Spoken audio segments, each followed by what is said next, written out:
ఎందుకు వచ్చావు ఇక్కడికి? పో బయటికి. బావా, నన్ను క్షమించు బావా. నేను తప్పు చేశాను. ఇంకెప్పుడు ఇలాంటి పని చేయను. నన్ను నువ్వు కాకపోతే ఇంకెవరు క్షమిస్తారు? ఈ ఒక్కసారికి నన్ను క్షమించు చాలు. మళ్ళీ జీవితంలో ఎప్పుడు ఎలాంటి తప్పు చేయను. ప్లీజ్ బావా. నీ మొహం చూడడానికి అసహ్యంగా ఉంది నాకు. ముందు ఇక్కడి నుంచి వెళ్ళిపో. నా కళ్ళ ముందు ఉండకు. వెళ్ళిపో వెళ్ళిపో అంటే ఎక్కడికని వెళ్ళిపోతాను బావా. నాకు నువ్వు తప్పితే ఎవరున్నారు? ప్లీజ్ బావా, నాకు విడాకులిచ్చి నన్ను దూరం చేయాలని చూడుతూ. నాకు నువ్వంటే ఎంత ఇష్టమో నీకు తెలుసు. నువ్వు లేకుండా నేను బతకగలని ఎలా అనుకుంటున్నావు బావా? నిన్ను బ్రతికించడం కోసం నన్ను నేను చంపుకోలేను. ఇప్పటికీ సగం చంపేశావు. ఇంకా నిన్ను ఈ ఇంట్లో ఉండనిస్తానని ఎలా అనుకుంటున్నావు? నువ్వు చేసిన మోసానికి నీకది చాలా చిన్న శిక్ష. నడు బయటికి. బావా ప్లీజ్ బావా, నీ కాలు పట్టుకుంటాను. నువ్వెప్పుడు ఏం చెప్పినా నేను విన్నాను కదా.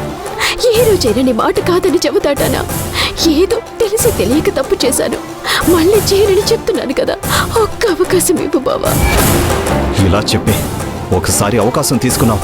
అయినా తప్పుల మీద తప్పులు చేస్తూనే ఉన్నావు. ఇంకా నీ మాటలు నమ్మే ఓపిక నాకు లేదు. నిన్ను కళ్ళ ముందు పెట్టుకుని భరించే శక్తి నాకు అంతకన్నా లేదు. వెళ్ళిక్కడి నుంచి. బావా ప్లీజ్ బావా.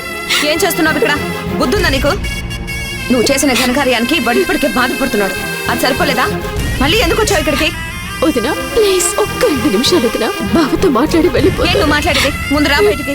వదినా బావా.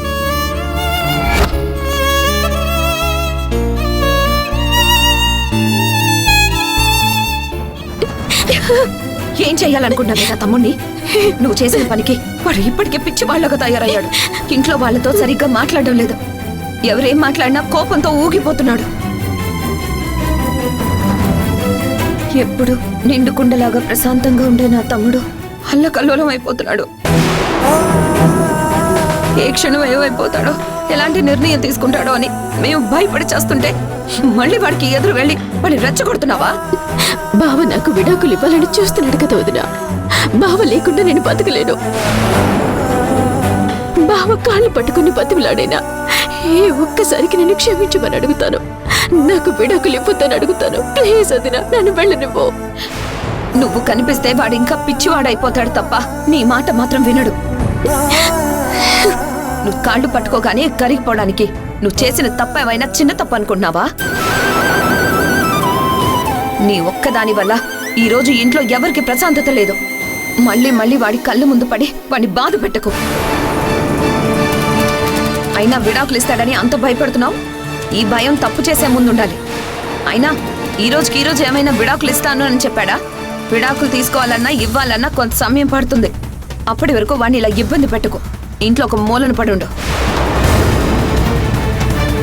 ఈలోపు ఏదో ఒకటి చేసి వాడికి సర్ది చెప్తాం. నువ్వు మళ్ళీ ఏదో ఒకటి చెయ్యాలని ప్రయత్నిస్తే మాత్రం వాడు నీ మాట వినడం కాదు, మా మాట కూడా వినకుండా పోతాడు. దయచేసి నా తమ్ముడిని ప్రశాంతంగా వదిలే. నీకు కాస్త పుణ్యం ఉంటుంది.